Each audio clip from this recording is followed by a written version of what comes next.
Welcome to Conversations in Tinnitus, a video podcast of the American Tinnitus Association.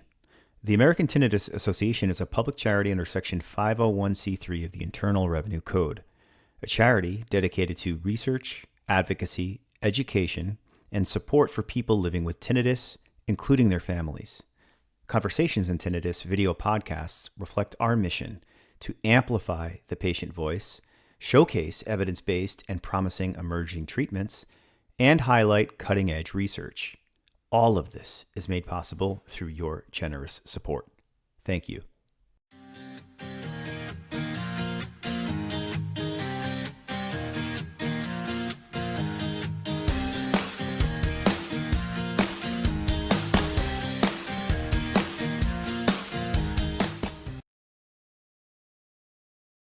Hi and welcome. My name is Patrick Lynch. I'm the Chief Executive Officer for the American Tinnitus Association, the ATA, and we're thrilled to be hosting a series of discussions about different areas of tinnitus and where the ATA tries to have an impact as part of Tinnitus Awareness Week 2025. Today, for this conversation, we're excited to be speaking with Dr. Robin Guillard, a 2024 recipient of an ATA grant for research that we're going to be talking about in today's conversation. Robin is at the forefront of exploring the relationship between tinnitus and sleep, as well as the diverse ways tinnitus can affect individuals. Robin's journey into this field began in engineering, believe it or not, where his passion for problem solving quickly evolved into a very deep interest in neuroscience and entrepreneurship. 8 years ago, he founded Zeta Technologies, a startup aimed at creating solutions for tinnitus relief. And while the company's initial clinical trial fell short of expectations, it did prove to be a pivotal moment for Robin. Rather than settling for a solution lacking strong evidence, he shifted his focus toward groundbreaking research, an important interest of the ATA, research to uncover long-term answers for tinnitus sufferers. So he shares a deeply held mission of the ATA itself. His commitment to long-term answers for tinnitus sufferers and research led him to pursue his PhD, which he recently completed. Congratulations! And now he continues his work as a postdoctorate fellow. To further empower tinnitus patients and to accelerate research, he co-founded COP, a unique platform fostering data collection and clinical trial awareness. This is a very, very important aspect of all research, the idea that you gather enough data to make sure that your conclusions are scientifically valid and can be peer-reviewed and evidence-based. Also joining us today is a participant in the study and a tinnitus patient himself, Ken Rawling. Ken is a patient participant in the trial the ATA has funded with Robin, and Ken will be sharing with us his experiences and his thoughts as part of this trial. Ken is a British chartered occupational psychologist with a career specializing in psychometric testing and assessment. He is particularly critical of the prevailing views of tinnitus management, including all of the focus on stress and personal feelings rather than physical factors that might be causing or triggering tinnitus. The so-called one-size-fits-all attitude to non-clinical tinnitus, which he feels effectively discriminates against individuals who have variable symptoms triggered by factors that can be potentially identified objectively and managed. And last but not least, he's concerned about the focus on how tinnitus affects sleep rather than how sleep affects tinnitus. And sleep will be a big part of the conversation here today. So without further ado, I'd like to welcome to the screen both Robin and Ken. Gentlemen, welcome. Great to see you both. Great to be here. Thank you very much. Yes, thank you. Thanks for taking the time. In hopes to try and get our conversation started, and I really want to hear, we all really want to hear about the study that the ATA has helped funding with you, Robin. But maybe it'd be helpful for the group just to kind of get to know you a little bit, Robin, in terms of what drew you to the field of tinnitus research in the first place. All right. So actually, you made a very good introduction and a beautiful one. I would say it's more humble in reality. But so I'm an engineer at the base, and I had the opportunity to do a semester of study in UC Berkeley in California. And it was already a program mixing engineering and entrepreneurship. And there I had the occasion to collaborate with Biosense, a laboratory, a research laboratory there. This is Biosense Lab. And they were conceiving actually the earbuds of earphones, and to make them some EEG sensors to be able to pick up signals from the brain from inside the ear. And this was the initial step that I did from neuroscience in general to neuroscience in the auditory field. And then when I came back to France, I exchanged with different researchers and ENTs about the potentiality of the application of this technology. And I came across someone that became my mentor during all my work of research. He's an ENT in France. His name is Dr. Alain Londero. I owe him a lot. And it was an amazing encounter. And he shifted my focus on working on tinnitus. And this is why I started all this journey. And I really felt like there was a need to find more answers and more solutions for these specific symptoms. There was so much to do. And this is why I grew passionate over time. And I tried to devote my time to find new solutions and understand it more. You touched on something there, Robin, and you're the perfect example of quote unquote young researcher in this field. And you were fortunate enough to have come across a mentor early on in your career. What I've heard in my time with the ATA and in learning about tinnitus, when it comes to research and researchers, is the idea that sometimes young researchers can face challenges in sustaining their work. So, obviously having a mentor to guide you is a big part of that. But how do you feel, for someone who's young in their research career and considering getting involved, particularly in the tinnitus field, but research overall, what's your perspective in terms of the challenges that a young researcher might face?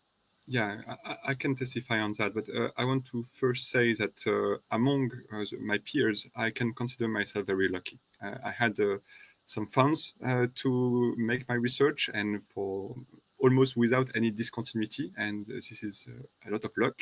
And I had a lot of freedom to make my ideas, to put them into work. So this is I really appreciate that, and I consider myself lucky. But in the same time, I also have some bad stories from time to time. Maybe I can cite that, one of the grants that I received for conducting my work was of 5 years long. And when you write a grant for 5 years, when you plan it ahead, you cannot really know what will happen 4 years ahead. Sometimes there is quite a deviation from the initial plan, and you manage to stick with the initial plan, but maybe the initial plan has no meaning at all when you are 4 years after. So it happened to me that it was hard for me to receive the last share of a grant, because due to updating of my work, it was shifting a little. So that's something that can happen for people when they plan a lot ahead. A second thing is sometimes when you make a grant application, they ask you for a long time of wait, and it happened to me as well. I made a process that was 1 year long. I was happy to be a finalist, but when you wait for 1 year and you get a no, it's quite hard to acknowledge. Well, that's a really great point, and you mentioned it a couple of times. The importance of funding. You can have all the ideas in the world. I'm not a researcher myself, but I would imagine you could have a number of different theses or ideas that you'd like to pursue. But at the end of the day, research grants are really what make that possible, right? So the ATA is very proud of being able to fund research grants yearly, and we just recently funded a round of almost $500,000 that we featured in our Tinnitus Today magazine. Recently, you're one of those recipients. Can you speak a little bit to, and you've already kind of touched on it a little bit, how these research grants have supported your work, and are they really the most important thing? How important are grants in terms of supporting work for someone like yourself? Yeah, the answer will be quite straightforward. They are the base of living at my point in life in research. Like, when you are in PhD, either you are very lucky, or you have the funding of the persons that receive you inside the laboratory for bringing you up to the level with research. And then you have this transitory period of time where you are a postdoctorate fellow, which is my case. And you are not in a university officially. You don't have a title of being a professor or being attached actually to a university. So you are, let's say, in a state where you are moving from grant to grant, grants to grants, sorry, to hope to continue your journey. And so essentially, yes, now to continue my work, I will either have to have my own grant to move a little bit further. And thanks to you, I am in this position, but maybe for the next step, I will have to join a laboratory that has a grant to be able to continue working on a subject of my interest. So definitely, this is the base of how it's working in my perspective. Great transition into my next question here, Robin, which is, and I think we've highlighted already, grants are vital to research in any field, but particularly tinnitus. It's somewhat of I would imagine, a niche field in scientific research. And so as a result, okay, so that I'm glad that's fair to say. So that's where groups like the ATA and other charities focused on tinnitus come, because we need to advocate, we need to have patient resources, but we also need to fund research to try and move this needle on some of the stuff that we talked about with Ken, which is, why isn't there a one size fits all? Is there more we can know? And so I'd love to hear a little bit about your actual research, Robin, at this point. So we've mentioned the ATA is funding some of your work, and you've touched on it as well. Maybe you could tell us a little bit about your study, and if you want, if it's necessary, we can bring slides up on the screen. But I'd love to hear, and I'm sure the audience would as well, exactly what you're researching right now within the area of tinnitus, the type of patients you're investigating, and how you even came on the topic anyway, because it's a really interesting topic. Thank you very much.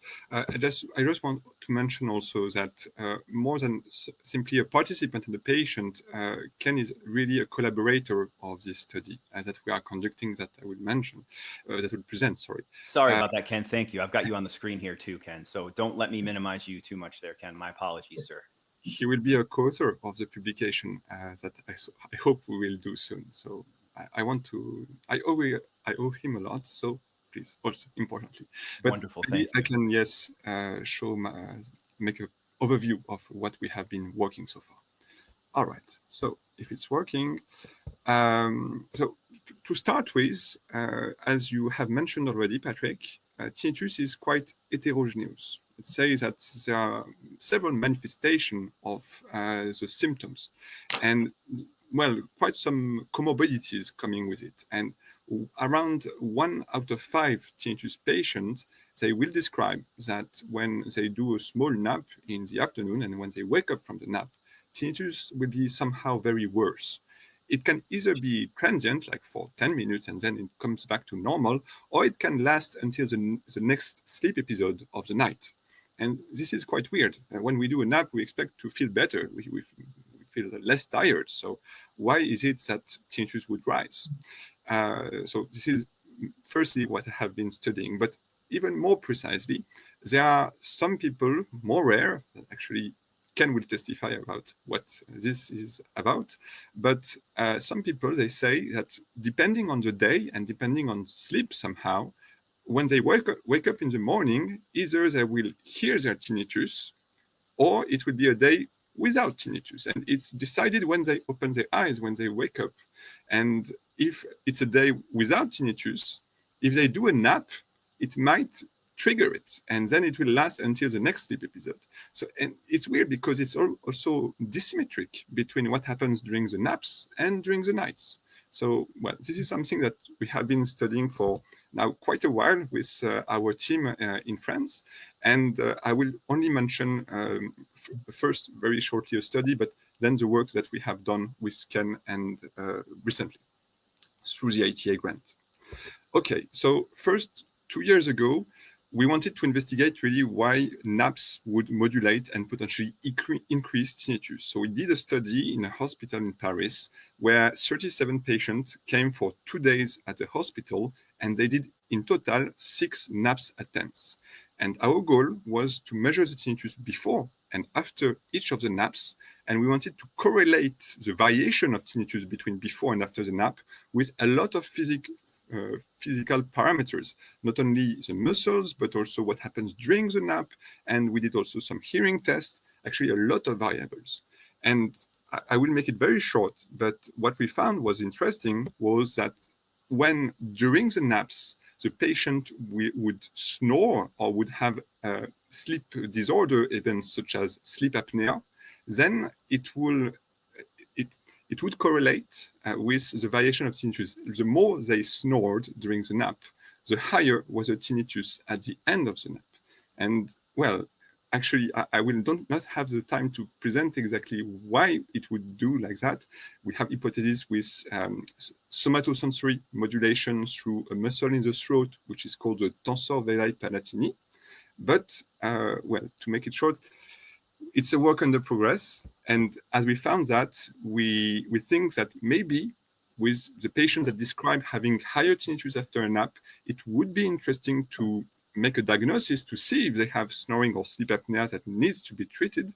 And we look forward in the future to maybe make a clinical trial to assess if treating these patients for sleep apnea or snoring may relieve them from at least part of their tinnitus symptom. And this is something that we hope to get funded at some point.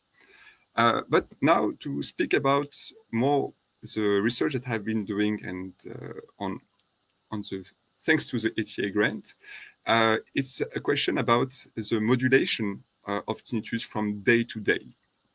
So maybe Patrick, you wanted to say something. No, I just wanted to say thank you, and we're glad to have been a part of that. I was just saying, all right. All right. So it's another protocol. So let's say starting anew, this time what we did is we asked 20 patients to participate, and they did something quite easy. They would just say the tinnitus the subjective tinnitus intensity. They would score it each morning and each evening for 2 months. So we have 2 points of data per day for 2 months. But we also asked them when they went to sleep, how much they slept, if they had nocturnal awakenings, and in the end also at what hours they woke up. And what we wanted to analyze, because we selected patients that describe that one day they have tinnitus, one day they don't have tinnitus, and there is some connection with sleep, what we wanted to analyze is a research question quite basic, which is it random, this oscillation between there is or there is no tinnitus? Or is there some kind of rhythmicity inside the dynamic of tinnitus over time? Is it actually non-random? And so at the end of this analysis, we had 17 patients that reported enough data points for us to make the work. And we used some mathematical analysis tool to see if there was a rhythmicity inside the signal. So it's kind of a spectral analysis of the oscillation of the tinnitus over time. And already, if you can see the curve above, you can see that it appears that there is some kind of regularity in the signal. And the patients that report this type of tinnitus, already they were saying to us that it appears to them that from 3 to 4 days, there was a rhythmicity. So every 3 or 4 days, there was a high and a low moment with tinnitus. And so this is why we focused our analysis to test the specificity of this rhythmicity band, actually. And when we made this test, we found that there was a significant rhythm specifically for this duration of time. So tinnitus would go up for 1 or 2 days and then go down for 1 or 2 days, again and again over time.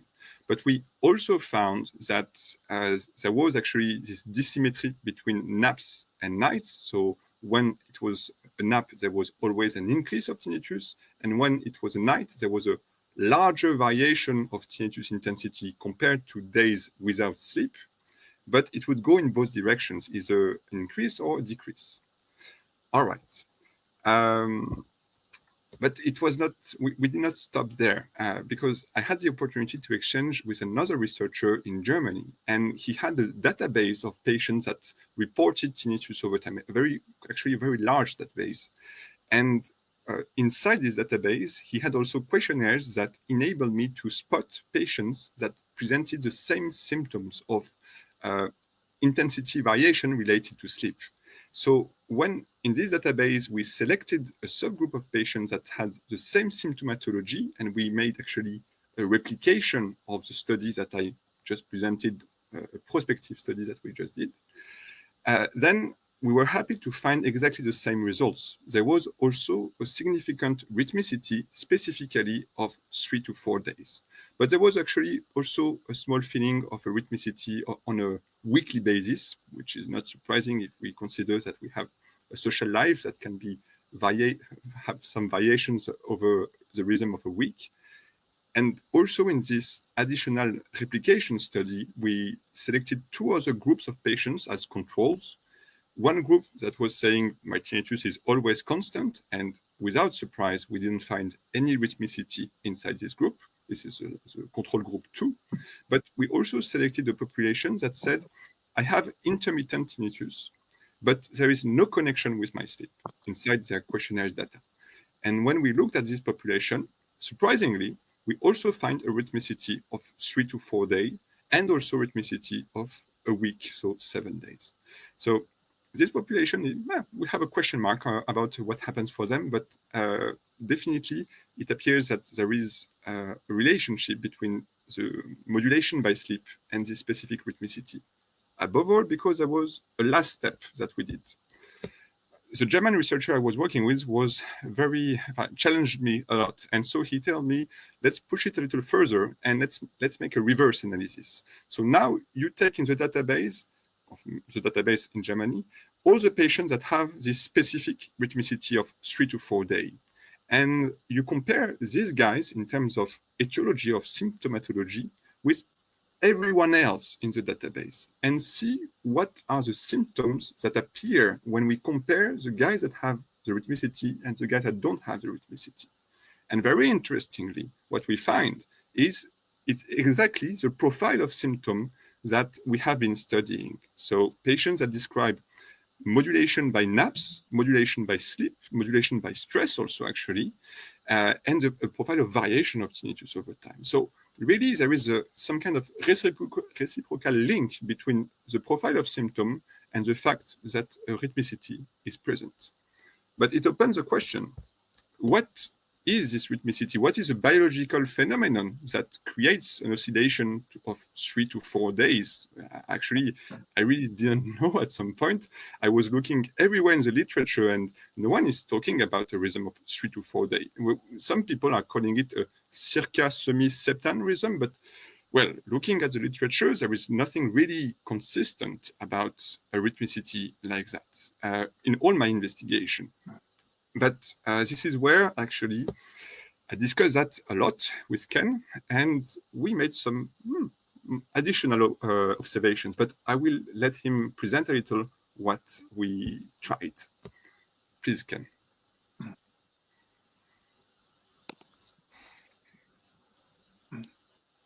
Yes, Ken? I agree with most of what Robin has said about naps and the contrast between napping sleep and nighttime sleep. One comment I would make is that my own naps, which used to be very frequent, I think have nothing to do with snoring. And my wife was often on the settee next to me when I dozed off, and I didn't snore. So snoring is not a factor in my particular case. As part of the research, I think we could probably have a whole separate conversation about snoring and sleep and the yes. loved ones that have to endure it with us, but I digress. Yeah.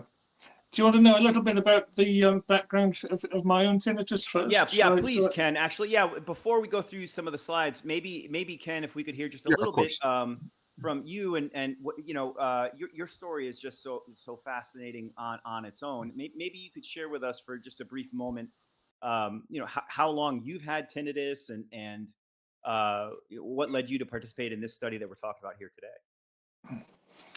My tinnitus started, I remember precisely the time and the date. It started at about 6 p.m. on Sunday, the 12th of April, 2015. It just simply came on without any warning. I'd never had anything like tinnitus before. I didn't have any comorbidities, as we call them. And for the first week, I was in quite a state, as you can imagine. I had very little sleep in the first week. Sometimes I just came downstairs and sat in a chair rather than staying in bed. I found that lying horizontally in bed made the tinnitus more noticeable. I kept waking up in bed. I often used to come down and sit in an armchair. But at the end of the first week, so that was 5 nights from the Sunday night through the Thursday night. On the Friday night, I think I was so exhausted after 5 more or less sleepless nights that I had 8 hours of unbroken and presumably very restorative sleep on the Friday night. And my tinnitus almost disappeared on the Saturday morning. So that's when I first discovered that my own tinnitus was extremely variable. It would come and go in the way that Robin has just been describing. It is cyclical indeed in the same way, except that my cycles are between 3 and 10 days. Exceptionally, I can actually have 7 or 8 high-level tinnitus days before it goes down again. So in my case, it's 3 to 10 days.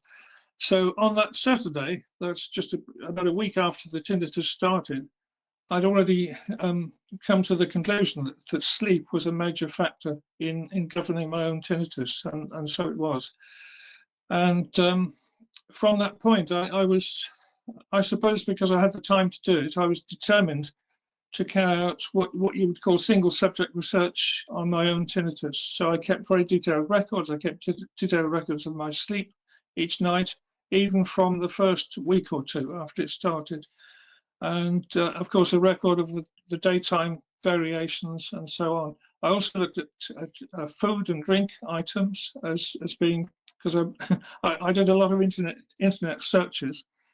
I realized that things like chocolate, salt, alcohol, they've all been quoted as tinnitus exacerbators or triggers, if you like. So I looked at all those dietary items. And I also, as I say, also kept detailed records of sleep. So to cut a long story short, because time is running out, I did this for several years. And I discovered in 2023, I'd never heard of the Tinnitus Research Initiative conferences. I just came across them by accident on the internet. And I put in a proposal for the Dublin conference in 2023, presenting my findings about sleep. And I was very privileged because I'm not an audiologist, obviously. It's a privilege that it was accepted. And that's why I first made contact with Robin. No At kidding. last, I found somebody else who we're talking today. Yeah, and thought along Tinnitus the same Research lines. Initiative, I should quickly interrupt and mention they're good friends of the ATA. The ATA is proud to be the official host of TRI here in the United States in 2027. It's in South Korea this year and Germany next year. And then in 2027, it'll be here in the United States. But you guys met at TRI. Did you say 2013? No, 2023 in Dublin. 2023. Okay, a couple of years ago in Yeah. Dublin. Okay, yeah, not long ago. Yeah, that's right. And, yes. and let me ask you, Ken, forgive me for interrupting here, but it's obviously the subject of the study, and I find it fascinating. And you seem to have come across it almost on your own. I mean, have you noticed that with sleep, that your tinnitus always subsides with your sleep? And if it does subside, how long will it subside before sleep plays a factor again? And then maybe we can start talking about the slides too. I leave that to you. But how often does it subside after sleep, and how long does it last for you? After nighttime sleep, it subsides about 70% of the time. So on 7 occasions out of 10, it will be lower in the morning than the evening. After napping sleep, just to mention naps briefly, it always, under normal circumstances, it always increases without exception, hundreds and hundreds of times after short naps during the day. That's incredible. And so is it fair to say, and let me bring Robin here back on the screen, is it fair to say when you guys met in TRI in Dublin a couple of years ago, talk briefly, if you can, about how that morphed into the study we're talking about here today? I think I probably, well, my poster, I didn't present a session at TRI, it was a poster. And it just gave some details of what I'd done in the way of sleep research with myself as a subject. One of the things that, this is perhaps controversial, but one of the things that I think very tentatively I've found is that the level of tinnitus when you wake up is related to the point in a sleep cycle that you're at. In other words, if you wake up at the beginning of a sleep cycle, you're more likely to wake up with a higher level of tinnitus. So that was one piece of research that was on my poster, and then there were a few other things as well. So naturally, I first discovered Robin when he was reading my poster in a break in the sessions, and we just obviously we were thinking along the same lines. I had previously tried to make contact with a couple of sleep laboratories in Britain and had no response at all. So it was a very fortunate encounter, and my collaboration has gone on since then for obviously nearly 2 years. I agree. It was a fortunate meeting. Yeah, it sounds like it. So I haven't had a chance to see these slides, Ken. I don't know if you want to go through them or not, but I'm wondering if either of you, in this work, and Robin, you kind of touched on this a little bit already, but I'm wondering, have there been any? I mean, Ken, you just touched a little bit on it. If sleep seems to be interrupted, that seems to be playing a factor versus a full night's sleep. What other patterns or conditions you all have noticed that are affecting the tinnitus? Yeah. I don't know if we can cover it all, Patrick, for the stress and for other factors, but already there is still a very important thing to unpack, I think, with the slides actually that was displayed just before. We need to tell a bit about this small experiment with Ken. And I wanted to actually maybe, Ken, that you could present it, and then I can follow up the subsequent works that I have been doing since we did this observation. Yes, the most the most exciting part of the collaboration took place a few weeks ago. In fact, when I think Robin was interested in the whole issue of sleep pressure, the build-up of adenosine, which of course causes sleepiness, and the effect of that on naps the following day. So we did an experiment using me as a subject. I had 3 completely sleepless nights, not consecutively. I hasten to add, they were separated by a week or 2. So on 3 occasions, I didn't have any sleep at all. Now that's not quite as shocking as it sounds, because on many previous occasions, usually in international airports, I've gone without sleep. So I'm actually quite used to it. Now it's very interesting to come back to this issue of the contrast between napping sleep and nighttime sleep. I've already said that on hundreds of occasions that there are 31 examples on the slide, which is being displayed. Under normal circumstances, I can actually quote details of 31 occasions where I had a nap during the day. On every single one of those 31 occasions, the tinnitus increased, often very sharply, quite a big increase.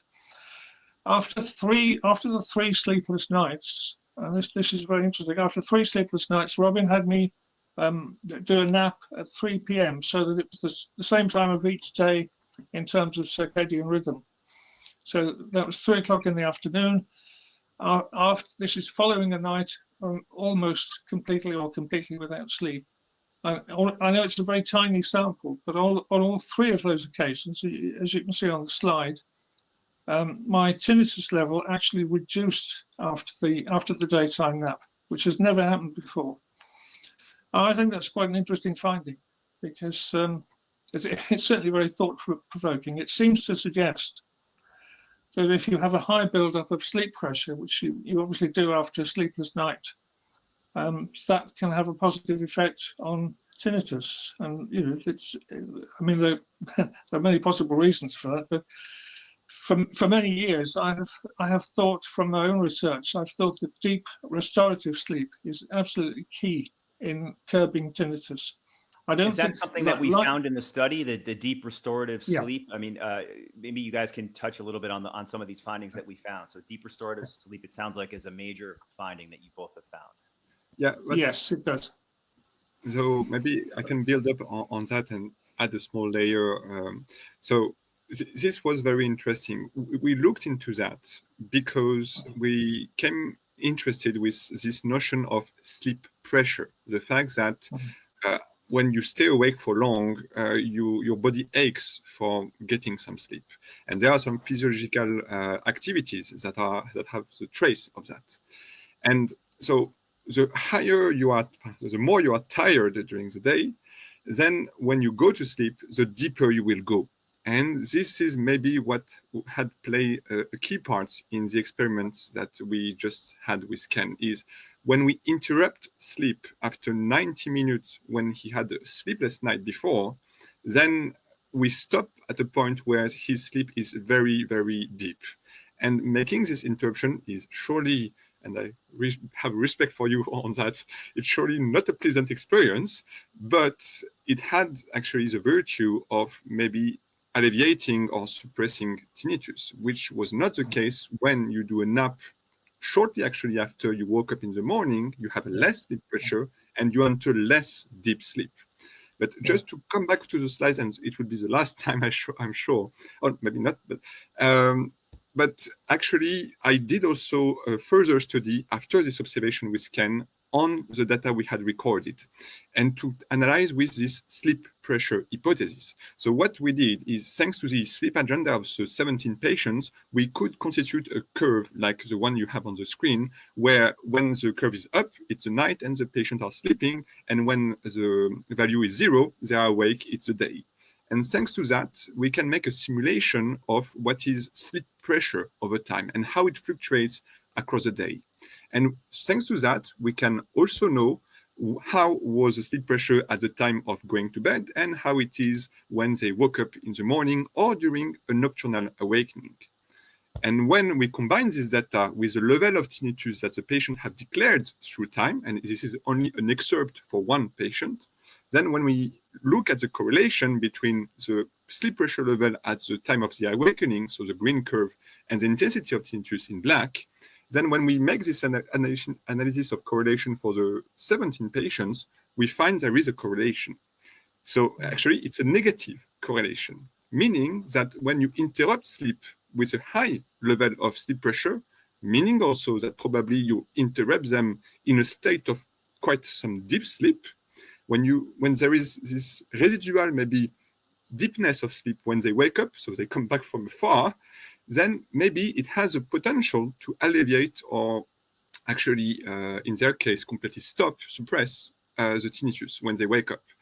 And actually, when we look at the scientific literature, there was already some hypotheses about that. So it's an English team that proposed this, and they have been mainly studying this in animal models. But the potentiality of deep sleep counteracting somehow the tinnitus activity, the neural signature of tinnitus, well, it has been discussed, and it is potentially really an interesting thread to follow. It is also interesting because, well, saying that, it's not a very happy story, because if you want to suppress the tinnitus, you have to have a short night and you will lack some sleep and you need some sleep to be in good health. But how can we somehow instrumentalize this knowledge to maybe have some kind of treatment for the patients, but also ensure that they have enough sleep to stay in good health? A way we could imagine would be to play on maybe pharmacocinetic, because when you take a sleeping pill of some kind, a sleeping pill that actually would increase the deepness of sleep, so there are some agents that can do that. These agents, I've learned that actually they have a duration of effect that is maybe sometimes too short, so maybe 6 hours. And maybe if you take them just before you go to bed, it will not be enough for it to enable you to wake up in a state of deep sleep in the morning, because the effect will have ended. But maybe if you have a nocturnal awakening in the middle of the night and you take the pill in the middle of the night, then it will work for you to have enough sleep in total, but also to wake in a state of deeper sleep where maybe the tinnitus will be lower. So this is actually something that we can test in the future, and I would be very eager to try to see if that can help actually the patients. Voilà. So this is what I wanted to share with you from the research we have been conducting. This is so fascinating. And Ken, certainly don't let me cut you off either if you have further thoughts here. I just as a layperson here. Can I just go ahead, Ken, please. Can I just make a comment? Can I just briefly throw in the something from my own research before I met Robin. So this is between 2015 and 2023. That's 8 years in total. I actually found over about 200 occasions, I actually found that staying up late at night, usually in my case to watch a late night movie, I don't go to all night parties anymore, unfortunately, but if I stay up late to watch a movie until about maybe 2:30 in the morning or 3 in the morning, that increases the chances of a remission day the next day. It certainly increases the chances of waking with a low tinnitus level. And I was very, I was really blown away by that, because it's consistent with what we're doing now. But I'd already established that from my own research, and I've used, if I've had several days of bad tinnitus, and this sounds ridiculous, but I actually make a point of staying up late until perhaps 3 o'clock in the morning, and I know that will help. That will increase the chances of a good day the next day. So that kind of fits in with what Robin has just been saying. Fascinating. As the layperson here, I as soon as we found out about this grant and we funded it with the help of our scientific advisory committee, which evaluates all of our grant submissions, and I'd be remiss to not mention really quickly here. We had a ticker that popped up a little while ago. The ATA funds grants. We try to fund grants yearly.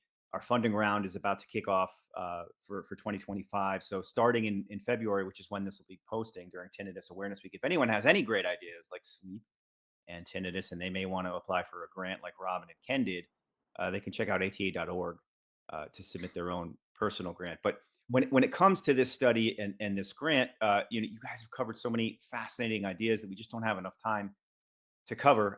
But I'm wondering for the lay people here in the audience, myself included, from your perspectives, and I guess Robin or Ken, maybe we'll start with you here. How has participating in this study focusing on sleep and tinnitus affected the way that you cope with it? The study itself, how's that affected your daily coping with tinnitus? As I've already indicated, it has been fascinating to see that Robin's own findings and the work we've done together has tended to confirm what I was already in a much less scientific way, what I was doing before I met him. So, it's been very valuable in that sense. He's also, he's sharply increased my knowledge of tinnitus and related issues. He frequently sets me some sort of set reading, you might call it, of academic papers, and it's been very useful to have that collaboration. Rob, in that line of thinking, Robin, I've heard you mention in the past, and I think I heard someone say in passing just now, the idea that if you take an afternoon nap, some folks experience a spike in tinnitus. Is that something that you can speak to, naps and how that might affect tinnitus? Yeah. So this is the first part of the presentation I've given, which was focused really on short naps. So this study, we have published it. So now it's available online. You can find it.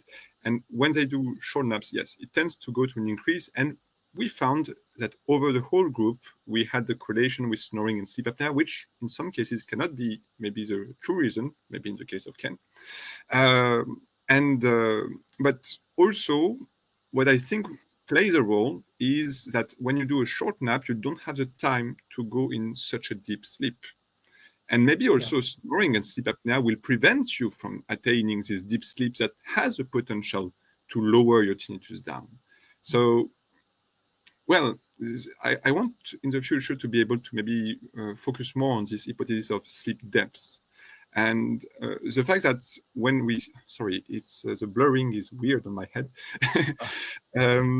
But I think that there is more work to be done on this as well. That's a good point, Robin. So where do you see this heading? Based on what you've seen so far in this study, where do you guys think this is affecting tinnitus and tinnitus research overall? Please, Ken, maybe let you first. It has obvious implications for sleep intermittent tinnitus sufferers, if I can use the word sufferers. People like myself whose tinnitus seems to be closely related to their sleep pattern. it has obvious potential benefits for them. But I really do hope that in some shape or form, these discoveries will potentially benefit all tinnitus sufferers. I mean, that's a big ask, but I hope that in the future that will happen. I join you on that.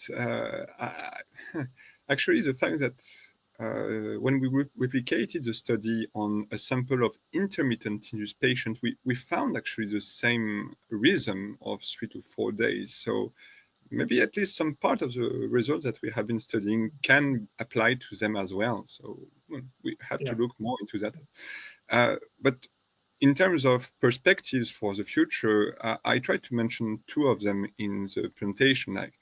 I have been studying observationally for 4 to 5 years, just trying to see what happens when people do their normal life, so normal sleep or normal naps.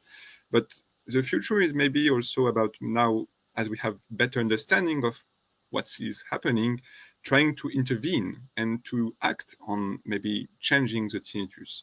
So doing this experiment with Ken was already enlightening on that, so maybe we can continue. But on my hand, I don't feel like asking a lot of people to do a lot of sleepless nights. I don't think that's quite ethical.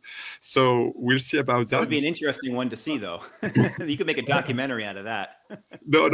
Maybe we can stay reasonable with this. But on the other hand, testing for the treatment of snoring and sleep apnea, on the one hand, for the patients that are concerned. And also maybe trying with this pharmacokinetic option that I mentioned at the end, where maybe taking some form of sleeping pills that would increase sleep depths in the middle of the night for it to be effective for the morning, then maybe we can also look into this option. Because, well, some people are using already sleeping pills, maybe not the good ones, because we have to choose very smartly the choice of the agent. But looking into this direction and making a real clinical trial properly validated, then it could be a good option as well. Gentlemen, I can't thank you enough for your time. Folks have followed us this deep into the conversation. They obviously care a great deal about your work and what you've devoted your lives to. So, thank you so much for your time today, but also the work you've been doing over the years and you'll continue to do. I'm wondering, blank slate, if you had unlimited funding, if the ATA was larger than SpaceX, Tesla, the US government, the NIH combined, and we could just throw unlimited amounts of funding your way or toward tinnitus, where do you hope this research project in particular, but maybe even you could speak to the bigger picture of all research. Where do you hope this research leads for folks living with tinnitus? Ken, what do you think as a patient yourself? In very general terms, I think we mentioned the one-size-fits-all problem at the beginning of this presentation. And I really hope that in the future, wherever you live in the world, that your tinnitus symptoms, given the fact that this is such an incredibly diverse condition, it has, there are several ways in which it can be caused. People's experience of tinnitus varies enormously. And I just hope that in the longer term, I don't think there will ever be a single cure for tinnitus. I think it's crazy to talk about a cure, but I just hope that treatment solutions will be tailored much more than they are now. Perhaps to different. If we can talk about types of tinnitus, I think we could work out a classification system, and I hope that it will lead to that. And people whose tinnitus is sleep related, obviously a very important group, but they're in a small minority amongst tinnitus sufferers, I understand. So, I just hope that this will spread out to other groups as well. I really strongly agree with the view of Ken. My focus is currently on studying the interaction with tinnitus and sleep, and a subgroup in particular, which is the sleep-induced modulation of tinnitus group. but there are some other groups, and definitely we should put efforts on this. But I would just want to mention that I also try to work on the question of heterogeneity of tinnitus. We made a publication about a clustering of the potential subtypes of tinnitus. It has been published recently.